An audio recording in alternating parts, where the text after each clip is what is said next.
Okay, in this lesson, we'll review SQL and MySQL.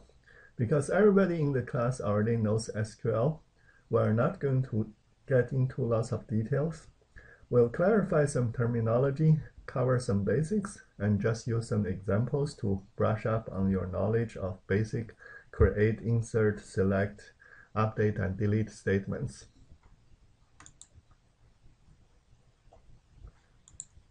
We've been saying that most web applications are data plus operations, and so far we've been storing data in the application scope. The good thing about application scope is that it's very easy to use, but the bad thing is that all the data will be lost when the server is stopped or restarted, and that's obviously not good. And that's why real-world applications usually use databases, which are designed to handle large amounts of data safely and efficiently. Most of the databases we use these days are relational databases. There's lots of theory behind relational databases, but for us, the most important thing is to know that a relational database organizes data in tables. For example, suppose a company wants to keep track of the information about its employees and the projects they work on. In a relational database, this information will be organized into 3 tables like this. The first table contains employee information, the second table contains project information, and the third table contains information about which employee works on which project. Later on, we'll use this database to do some SQL exercises. But first, let's clarify some terminology. We call the software that manages databases a database management system, or DBMS. There are lots of DBMS these days. You'll probably have heard of some of them, like Oracle, Microsoft SQL Server, and so on. In this class, we'll use an open source DBMS called MySQL, or MySQL, as some other people call it.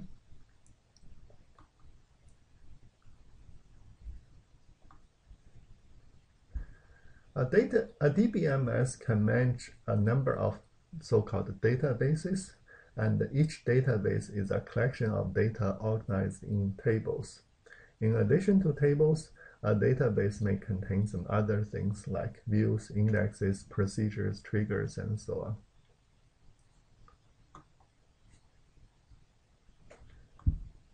on. A table in a database is sometimes also called a relation.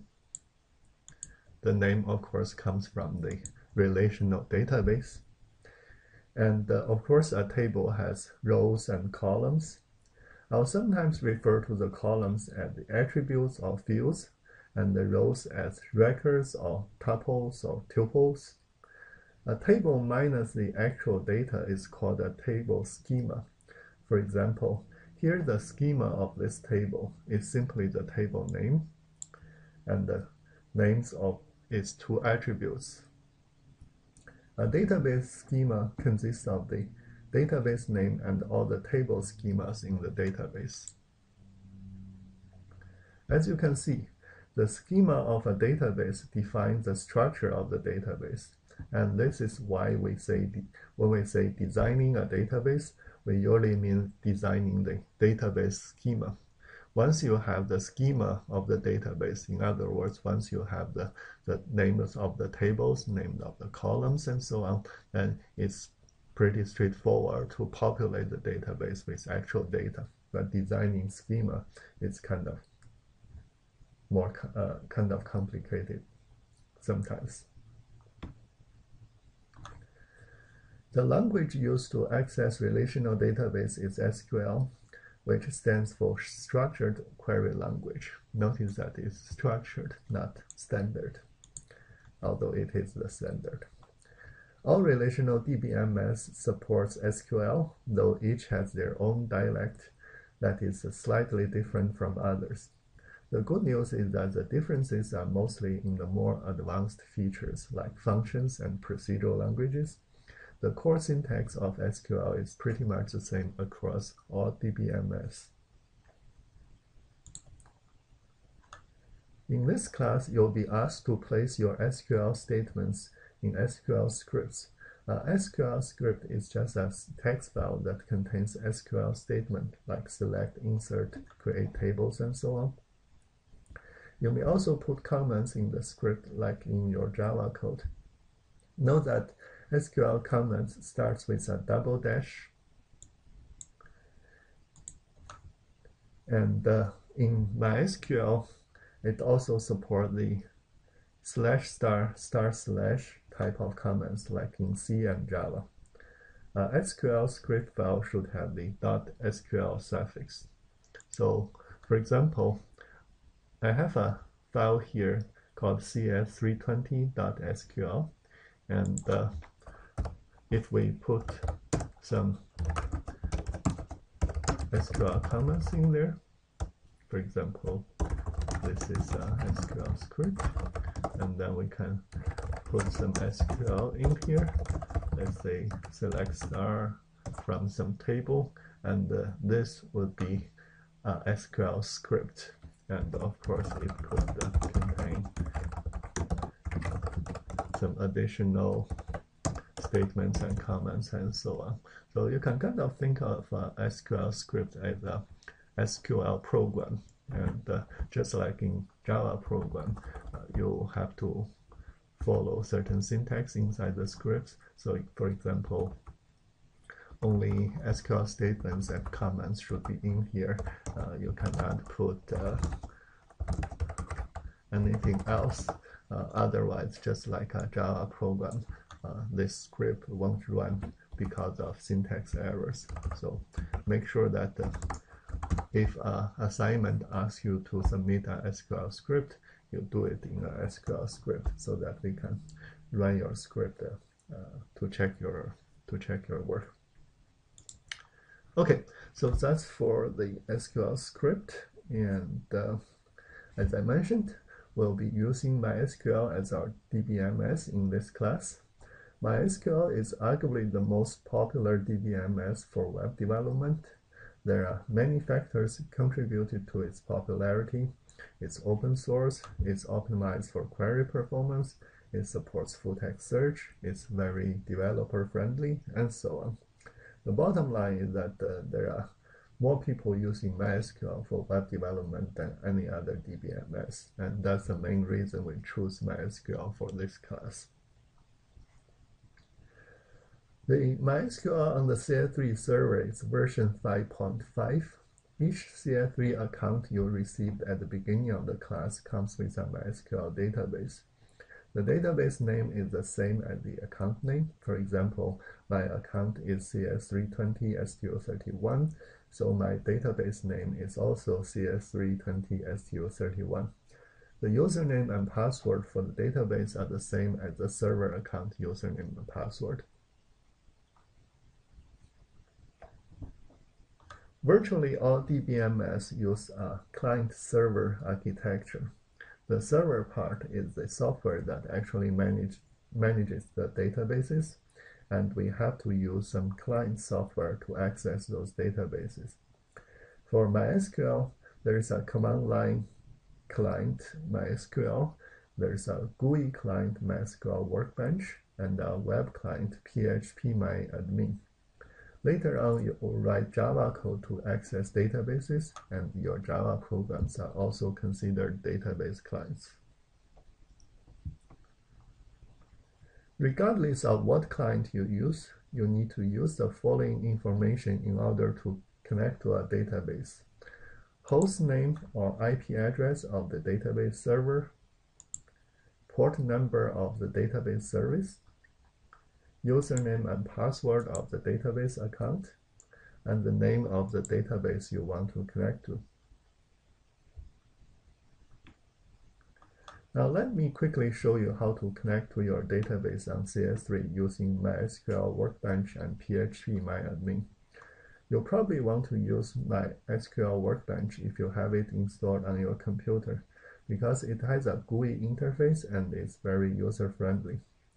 If you use a lab computer that does not have MySQL Workbench, you can use phpMyAdmin, which is a web application itself, so you only need a browser to do it. And if you want to use a command line client, check out some information here.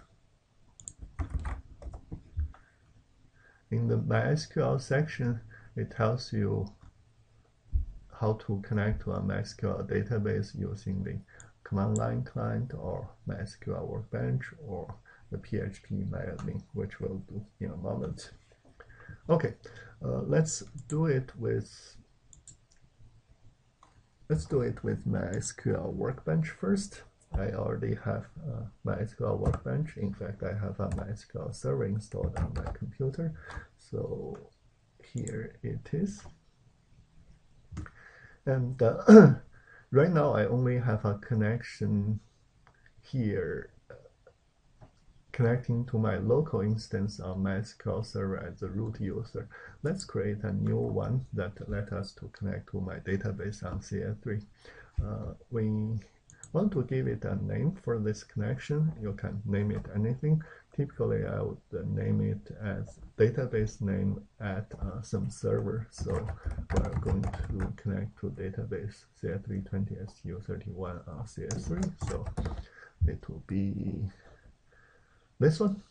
And the host name is the host name of the server. So it, of course, is cs3.custody.la.edu, and the port number is the default number. By default, MySQL service runs at the port number 3306. Like 80 is the default port number for HTTP. 3306 is the default for MySQL. The user is my username on the CS3 server, and so this should be this one. And the password, as usual, that will be ABCD. Don't use my database, by the way. And default schema. So schema is a pretty abused term in the database literature. We mentioned that the structure of a database is called the database schema, but schema is also used as in the same context as another way to say database. So default schema here basically means the default database, or in other words, the name of the database that you want to connect to once you are connected to the database server. So again, the database name is the same as my account name, and so that's pretty much it for creating the connection. Click OK. I could test my connection, but I'm pretty sure it's OK. And click on that connection and then click connect, and that's it. So we are connected to the CS3, to my database on CS3. You can see that it lists the so-called schemas. Again, here schema just means database. It shows my database, all the tables, views, stored procedures, functions in the database. Currently, I have nothing in the database. Now, in this window, we can run SQL, and any SQL is fine. So I can, for example, create a table here. We'll say create table test, and let's use just one column, ID integer. And we can run this, and let's move this. No, this is useless. And let's refresh, and you can see that now I have a table called test in there, and I can do insert into test values 1, and let's insert one record, and then we can do select star from test, and the result is shown here. So we have one record in the test table. Okay. So it's pretty easy to use, and if you want to run SQL script just click File and then Open Script, and then you can pick a script. For example, this is a post installation script, and then you can click here to run the script. I'm not going to do that, but that's the idea. And let's drop this table before we leave. Drop table test and refresh. Okay, no tables. So this is how you can use MySQL Workbench. Pretty straightforward. Let's say that if you are on a lab computer and there's no MySQL Workbench installed, that's okay. What you can do is you can use phpMyAdmin. As I mentioned, phpMyAdmin is a web application, and just like any web application, you just need a browser to use it. And you can go to this page about CS3 Server. By the way, this page is here, CS3 Server information. Go to the MySQL section, and there's a link here that points you to the MySQL phpMyAdmin. So click on that link, and again, enter your username, password. Mine is 320STO31 ABCD. Click Go, and now you are connected to your database on CS3 again. And again, no tables yet, and you can create table using a GUI interface, but we are better than that. We create tables directly using SQL. So we create table test1 and ID integer, and where do we run this code? Okay, click Go. Okay, now we have our test1, and insert into test1 values 1, and select star from test1. Okay, here are the results, and drop table test1. Yes.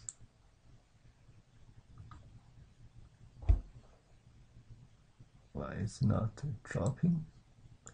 Maybe we need to refresh.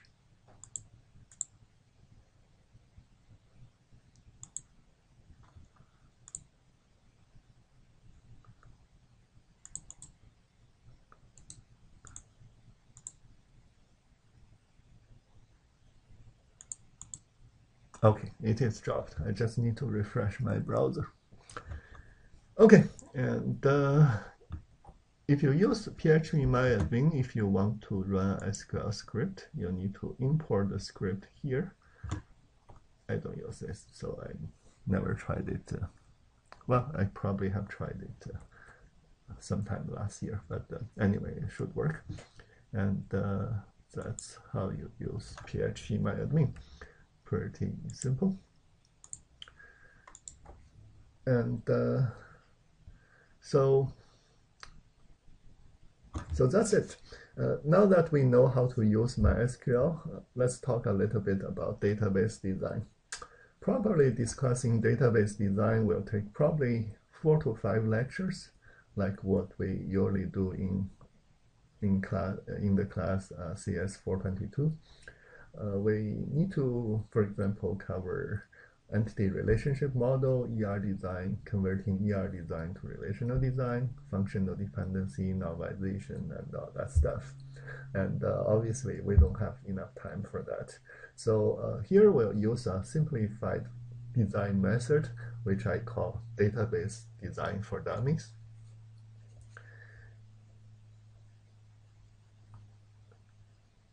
The idea is that we assume everybody already knows how to do Java class design, and to do a database design, we just need to convert the Java classes into some tables following some simple rules. And let's use these two classes as an example. The first class represents employee in some company, and each employee has an ID, first name, last name, address, and each employee also has a supervisor. And notice that a supervisor is an employee himself or herself. So here the type of supervisor is employee, and in Java terminology, we call this a reference to an object. So supervisor is a reference to another employee object. And the second class is a project class, and a project has an ID, a name, and the leader of the project, which is an employee. Again, leader here is a reference to an employee object. And a project also has a number of members, and we store the members in a set of employee objects. So this is something that we know how to do. If I give you a problem, you know how to create some classes to represent the data, and these in fact are the data model objects, data model classes we've been discussing about. So the question here is that if we have these two classes, how do we create the database schema for this? And it's actually not that difficult. So if we look at these two classes, first, intuitively, we kind of know that we need two tables to store these two classes. And for example, if we look at employee class, and then naturally we would want to create an employees table, and the table would have an ID column, a first name column, a last name column, and an address column. And similarly, well, we know that for projects, we would want to create a projects table with project ID, name, and then something else. And the same thing for employees. So the first lesson here is that more often than not, each Java class can be converted into a table, and most of the fields in the Java class can be naturally converted into fields in this table. For example, the ID field here, ID field here, and so on and so forth. Right? And same for the projects. Now the problem, however, is that certain Java fields do not have natural counterparts in SQL. For example, the supervisor field is an employee type in Java, but obviously there's no employee type in SQL. Now Java has integers, SQL has integer, Java has string, SQL has string types like char or varchar, and that's all okay. But in Java, you have custom types like the employee type, but obviously you don't have that in SQL. So how do we convert the supervisor field into a column? And the trick is that in Java, it's a reference to another object. And similarly, in SQL or in a database, we can also create a reference. And except that this reference is not to an object, because there's no object, that reference is to another record. So how can we reference another record? Well, it's simple. We can reference another record using the record ID, or to be more precise, using the primary key of that record. So instead of trying to create an employee type, we can simply say, this is the supervisor ID, right? And if it's not quite clear, just look at the example here. So by having supervisor ID here, And this supervisor ID give us the reference to a record, and that record tell us who the supervisor is, right? For example, Jen's supervisor, we know that the ID is 1, and so John is actually Jen's supervisor. And John himself doesn't have any supervisor, presumably because John is the CEO of the company or something. So the main idea here is that in Java, you have a reference to another object, and in SQL, you can use the primary key of a record as a reference to that record, and consequently, the design is simply to use the primary key column as a reference to another record, and that's how we can convert object types like this. Okay, now knowing that, then we can similarly convert the leader field in project into something like a leader ID. And again, if you look at some actual data, it makes more sense. And with leader ID, we now know that the leader of the Firestone project is John, and the leader of the Blue project is Jane. And again, the ID field gives us the reference we need to find the actual record, just like in Java, we have an object reference to find the object. Okay, so the only thing left now is how to convert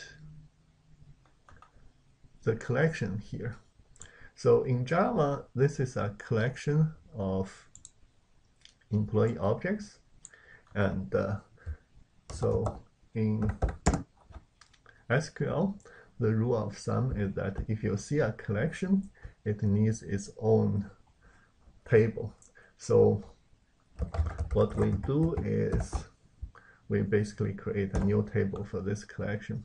So this collection here is called members. So typically we will call the table project members. Table name doesn't really matter. You can call it M if you want, but obviously, just like programming language, we want to use descriptive names, and so we'll call it project members. So we know that a collection is converted to a table, then what's inside the table, and notice that inside the collection is a number of objects, and to be more precise, it's not objects, it's again object references. Remember that in Java, you don't actually store copies of actual objects in another class. What you do is, once again, you just store the references to those objects, and so that you don't have to duplicate objects. So we know that now that this set of employees is a bunch of employee object references. So just like before, we know that, okay, we need the member ID, or in other words, the IDs of those employees in this table. Right? So that's almost it, except there's one thing. Now, the one thing missing is that if you look at the Java design, we know that these members belong to this project because it's part of the project class. However, in SQL, once we separate out that collection into a separate table, it no longer has a connection between the members and the projects. So to add that connection back, what we need is basically add additional field, and that field give us the reference of the ID of the projects to which the members belong. And that's basically it. And this is how the SQL design or the database design would look like given these two classes. Again, take a look at the actual data. It probably will make things easier to understand. So with the project ID, we know that these two members belongs to project number 2, and this one member belongs to this project number 1, right? And that's basically how we can design database schema based on existing Java classes. So the rules for database design for dummies is pretty simple. Each class is converted to a table. Most of the class variables are converted into attributes of the table. Java types like strings and number types are converted to SQL types. And object references in Java like supervisor and leader are converted to IDs in database, and collections are converted to additional tables. I have a parenthesis here says possibly, because there are certain connections that don't lead to new tables, and if you know about database design, you know the so-called many-to-many relationships, one-to-many relationships, and there are differences, and so on and so forth. But again, because this is database design for dummies, we don't have to worry too much about that. If you don't know the differences between many-to-many and one-to-many, that's okay. You can just convert all collections to new tables, and it will still work. It may not be most efficient, but it will definitely work. So that is that. So this is a very quick introduction or description about schema design. If you are interested in to know more, and it is a very interesting topic, please take CS422. Okay, so let's say that we have our design, and we are finally getting to the part about creating tables. So let's create these tables in my database, and I'll use my local database here. I have installed my SQL here. So my local database, I have an account CS320SQ31, and I want to use password, and the database name is also CS320SQ31.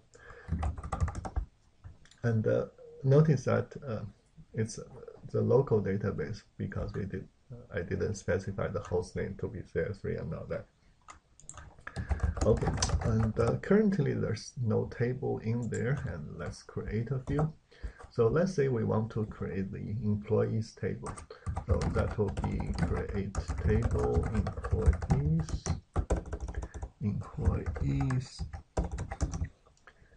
and ID, which is integer, and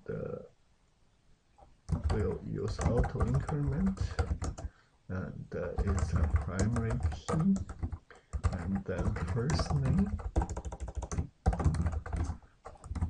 we'll call it varchar. Last name is also a varchar, and address varchar again, and the supervisor ID, that's an integer, and that reference is the employees table ID column, something like that.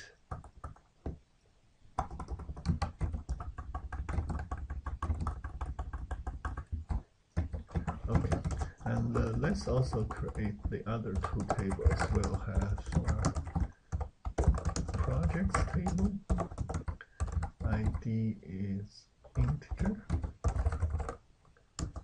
auto increment, primary key, and we have project name, which is varchar, and we have the leader ID, which is an integer, which references employees table ID column.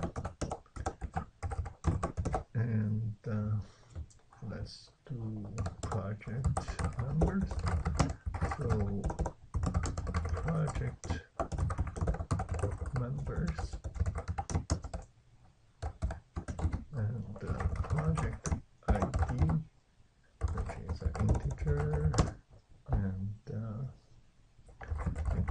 references. Do we want to have not now? Let's forget that now. It references projects ID, and it also has a member ID, and the member references employees ID, something like that. So let's run this and see if we have the correct syntax.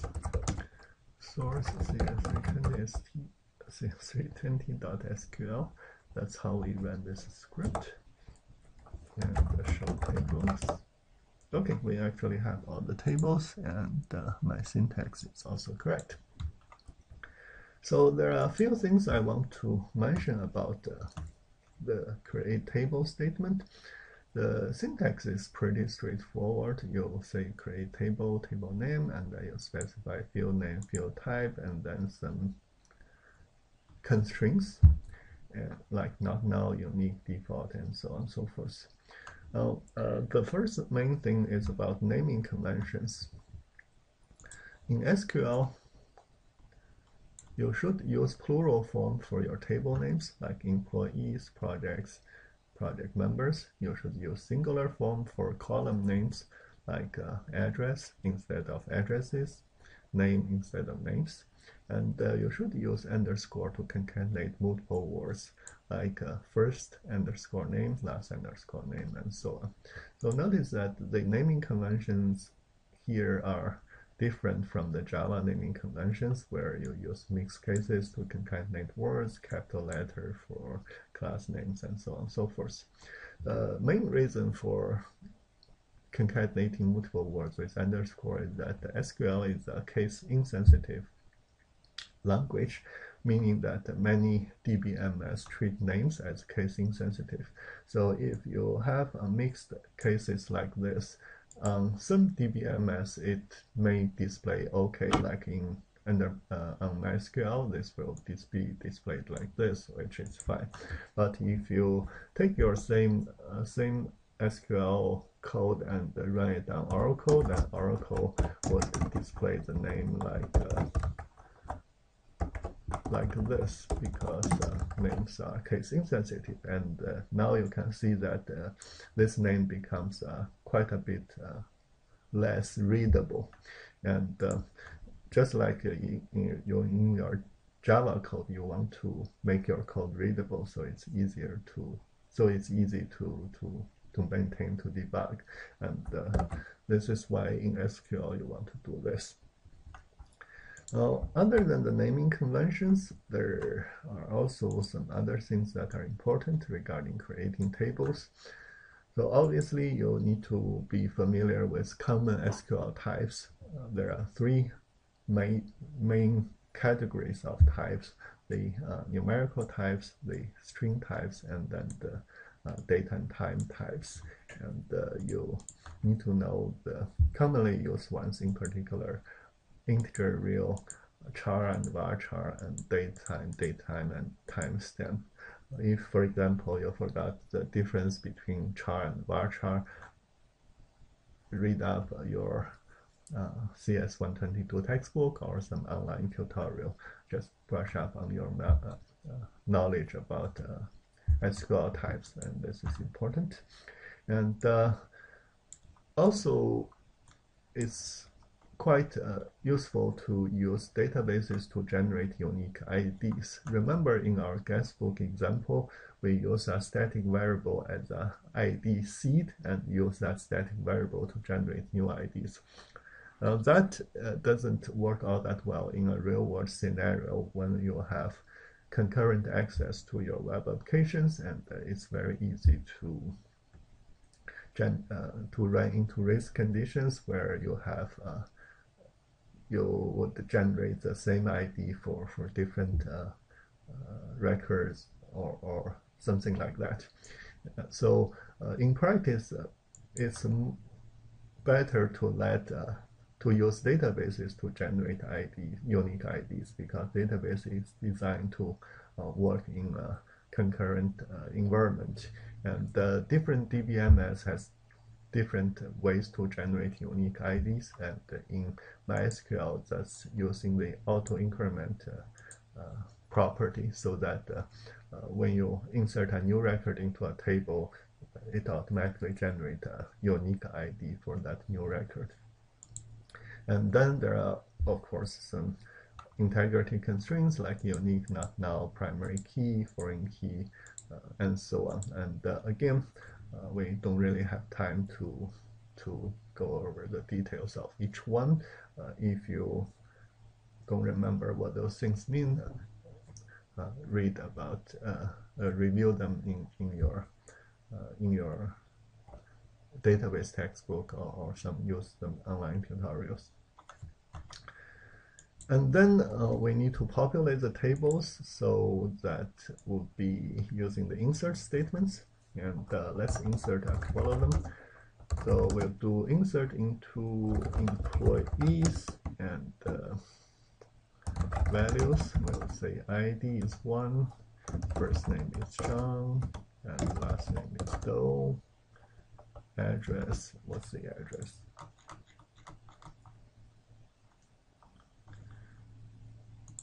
Address is street number 215, and the supervisor is null. And we'll do the same for Jane, except that we'll let the database to generate Jane's ID.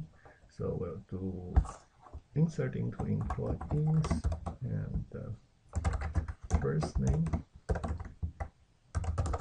last name, address, supervisor ID, values, it will be Jane Doe Street 711, and Jane's supervisor is John, so supervisor ID is 1. And let's do the projects. So projects, we do insert into projects, values, 1, Hearthstone, 1, and 2, blue, 2, and insert into project members, values 1, 1, and 2, 1, and 2, 2. Okay, so let's try this, and I'll add a couple of job statements at the beginning so I can run this script repeatedly. We'll say job table project members, job table if exists. If exists, project members, and then we drop projects, and then we drop employees.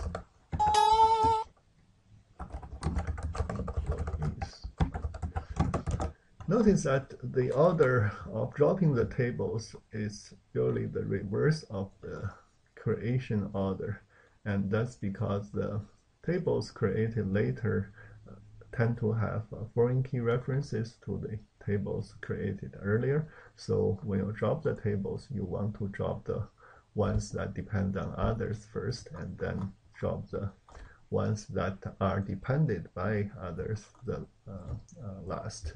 So it's the reverse order of the create table sequence. And let's run this. And no errors. Oh, good. So we do a select employees. Actually, why don't we do a select star after each from employees, and then select the star from projects,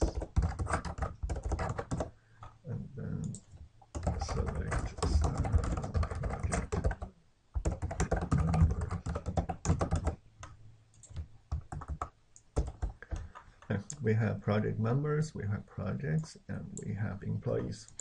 Okay, so inserts are pretty straightforward, and there are two commonly used syntax. You either specify all the field values, or you'll specify some of the field values, but then you also need to specify the field names because you're letting the database to generate the other values.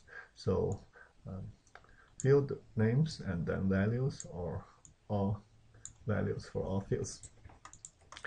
And then we get to the selection part, and this is actually the trickiest part of SQL. There are so many different ways to write selection queries. Sometimes it can be pretty difficult, but fortunately this is not a database class, so you just need to know some basics, and we'll use these few examples to brush up your memory. And so the first query is find the name of address of employee with ID 1, and this should be pretty easy. We'll do select name and address from employees where ID is 1, and that should do it. Really? Oh, that's because we have first name and last name in two columns, so there's no name column. Okay, we can do first name and last name, and yeah, or we can concatenate both into one column, and if I remember correctly, that's the concat function in MySQL. We'll say concat first name, and then space, and then last name, and then address from employees where ID is 1. Let's try this. Yeah, so John Doe is here, and we can do even better. We can say as name. So that's a column alias. So it said name address. Okay, so that is that. Find the name of employees who leads the project Firestone. Okay, so this is where we need to do a so-called join, because notice that the name of the employees is in the employees table, and the name of the project is in the projects table. So we have to find the employee name here, given the project name Firestone in this table, and that requires a join, and that means we do something like this. We say select E first name and E last name from employees E and projects P, where P dot leader ID is employee dot ID, something like that, and that should give us why it gives us two leaders.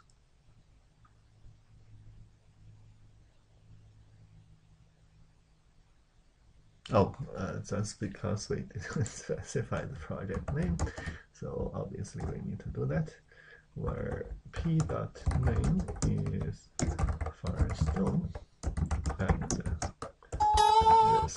Okay, so this should do it. Yeah, John Doe is here, and another way to do this is to say from employees E inner join P on P dot ID is P dot leader ID, where P dot name is Firestone.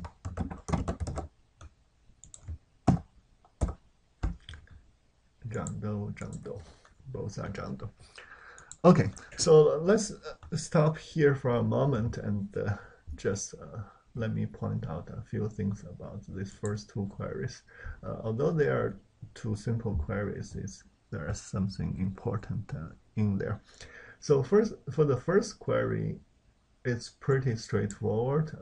We can just see the syntax of the selection statement. You do select, you do you specify a number of fields, and then you say from certain tables, and then you say the condition. So the main thing about this example is actually this this function. Function is one of the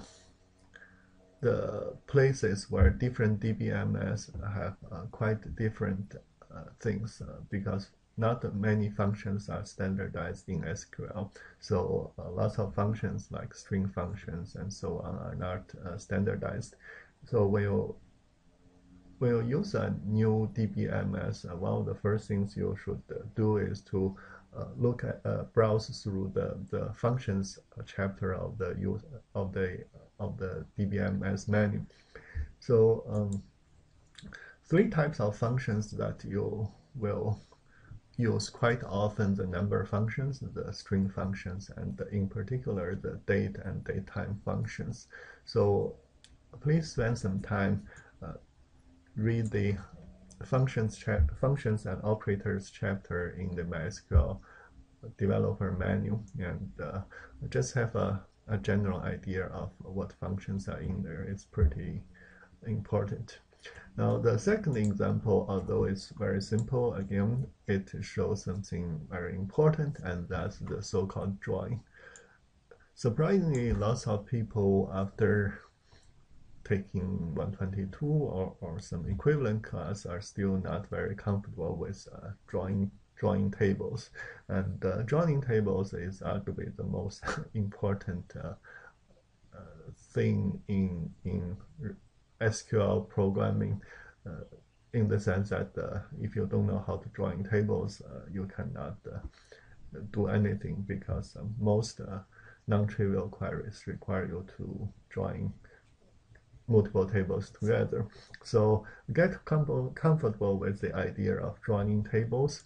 It's pretty simple. You just you can do it in two ways. You can either list all the tables after from, and then specify the connection between each table with the other tables by specifying their matching columns, or you can use this inner drawing on syntax, which make the connections between tables more explicit.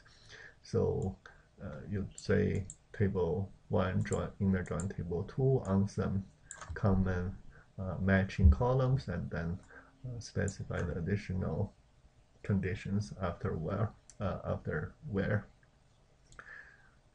Anyway, drawing is important. Practice drawing. So let's say that we want to find the name of Jindal's supervisor, and we know that all the information is in the employee table. However, the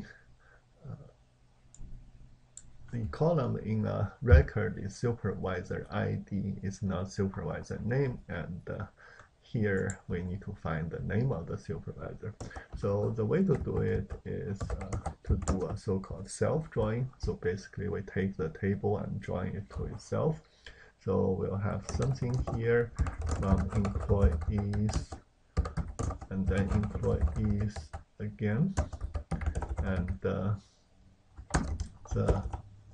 first employee is Jindal, so we say where E1 dot first name is Jin, and E1 dot last name is Do, and E1 supervisor ID is E2's ID, and the result of course would be E2's first name and E2's last name.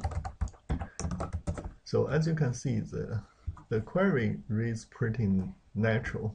You take two employees, and the first employee has a name, and second employee is the first employee's supervisor based on ID, and then let's get the second employee's first name, last name. Okay, so this is known as a self-join, which basically means that you don't have to join different tables. Sometimes you can just join the same table. And let's find the number of projects led by John Doe, and that needs an aggregation function. We'll count something we don't know yet, and we say projects P, employees E, where P's leader ID is employee's ID, and employee's first name is John, and employee's last name is Doe. So this will basically give us all the projects led by John Doe, and then we can simply count the project ID to get the number of projects. And unknown column employee's last name. I don't have a last name column. I do have a last name column. And which part is the problem? Unknown column employees dot last name in where class. Okay, so this is the thing about writing script. It's not quite clear which query is causing the problem. Let me comment out this one.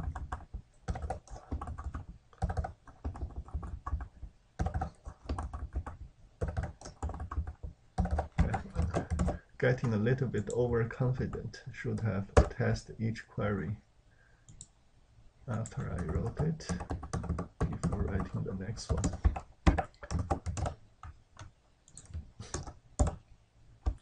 So this one is okay.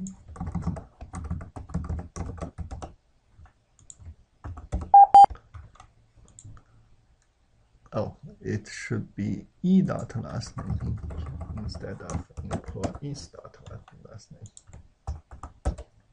Okay, so this is the number of projects led by John Doe, and the main thing in this example is the use of the so-called aggregation functions.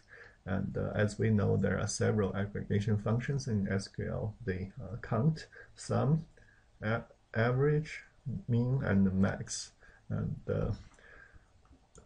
the aggregation functions by themselves are not very complex, but sometimes things becomes a little bit more complex when we do the so-called aggregation queries or group by queries, which combine aggregation functions with other things. So for example, here it says list the number of members of each project, and so what we have is basically we need to, let's say we need to show the project name, and then we need to show the number of members for each project, and that information are in two tables. It's in the projects table and it's in the project members table, and we want to get all the members of a project, and that will be something like P ID is m.project ID. And let's do this one first. P name, and then number, employee ID, something like this. Okay. It's not called employee ID. Oh, it's called member ID. It's member ID. Okay. So the result shows that Firestone has 1 member and Blue has 2 members with employee ID 1 and 2. Now to meet the requirement of the query, we just need to add a count aggregation function here, and then we say group by p.name. So what it does is it takes this result and then apply the grouping on the grouping attribute p_name. So it will divide the result into 2 groups, the Firestone group and then the Blue group. And then within each group, it will perform an aggregation function. So within the Blue group, it will count how many records are in the Blue group. And within the Firestone group, it will count how many members are there or how many records are there. And then by doing this, we'll have the results. Blue has 2 members, Firestone has 1 member. This is known as a group by query or aggregation query, and this is one of the most important type of queries in SQL, and obviously we need to know how to do that.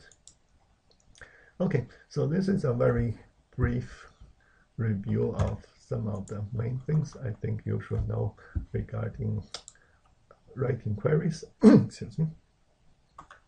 And then let's quickly do some updates.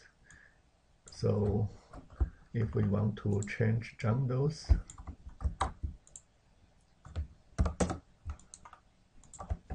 address and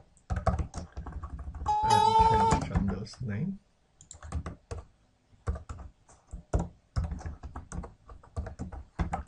so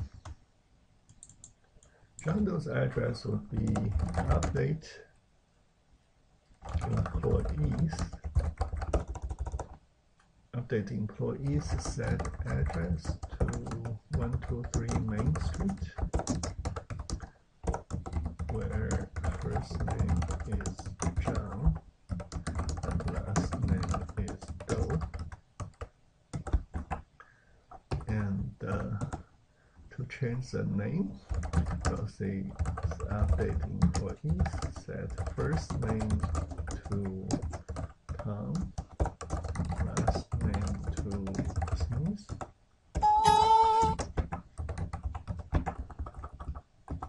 where first name, where last name, and then we'll do a selection of employees to see the results. Okay, so it becomes Tom Smith, 123 Main Street. The main thing here is the syntax of the update statement. You'll say update table and then set some attribute to some value, and then you'll specify where condition to be used to choose the records to be updated. And notice the second example here. Sometimes you'll need to update more than one column. Just say column new value comma and then another column. So there's no and or or here, just a comma. And then of course we can delete the records, and we can do delete all projects led by John Doe. Actually, probably it's not a good idea to delete all the projects, because projects depends on are depended by.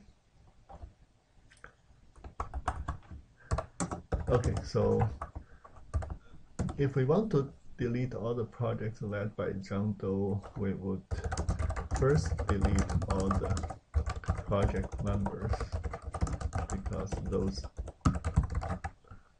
and then delete the projects, and delete all projects is easy.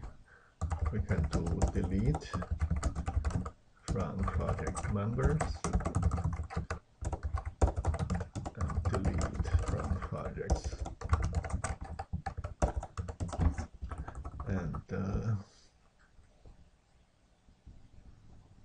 Okay, so how do we delete all the projects? Delete from project members where project ID is in. Select ID from projects, PID from projects, P employees E, where P leader ID is E dot ID and E dot first name is John and E dot last name is Doe. So probably should do a simpler example for delete, but this should kind of be what it should look like.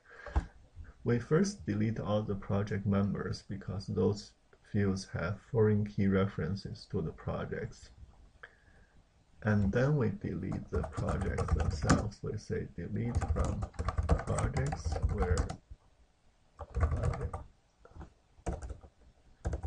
ID is in. Oh, actually, we can say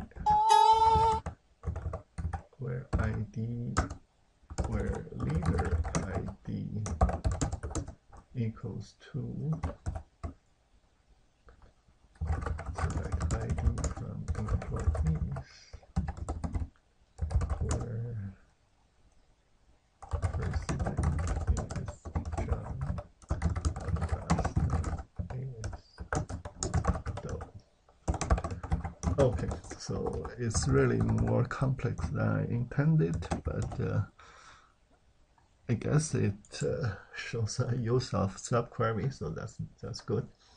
So again, like I said, what makes this thing more difficult than I intended is that there are foreign key references from project members to projects. So if you want to delete projects, you cannot just delete those projects because then the members becomes orphans. So you have to delete the members first and then delete the projects. And this is something that happens once in a while in practice, so be careful with that. And the first delete basically deletes all the members from the projects where the leader of the project is John Doe, and then the second delete deletes all John Doe led projects. Let's see if it's at least syntactically correct. Employee should be employees.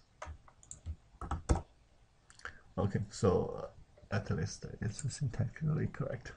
Okay, this is how we can do delete. So again, noticing the syntax is delete from some table where some conditions, and the conditions, just like in selection queries, you can specify fairly complex conditions, including conditions that involve drawings, subqueries, and all that.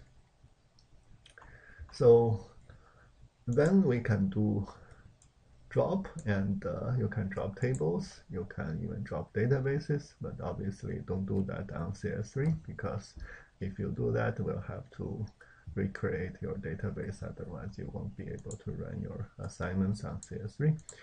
You can feel free to drop your own tables. You can do drop tables, or you can do drop table if exists, which is kind of a convenient syntax, but not all DBMS supports this syntax. So be careful if you do drop table if it exists. And last but not least, again, this is just a very brief review of SQL and how to use MySQL, and I'm sure there are lots of things that you probably forgot or not quite clear about SQL, like foreign keys, drawings, different drawing syntax, inner drawing, outer drawing, aggregation, group by queries, and so on. And we really don't have time to review all that in during lecture. So please spend some time outside the lecture to review your textbook, check out the MySQL reference manual, particularly regarding the string functions and date and time functions. Those functions are usually the most oftenly used functions. Okay, that's it for this lesson.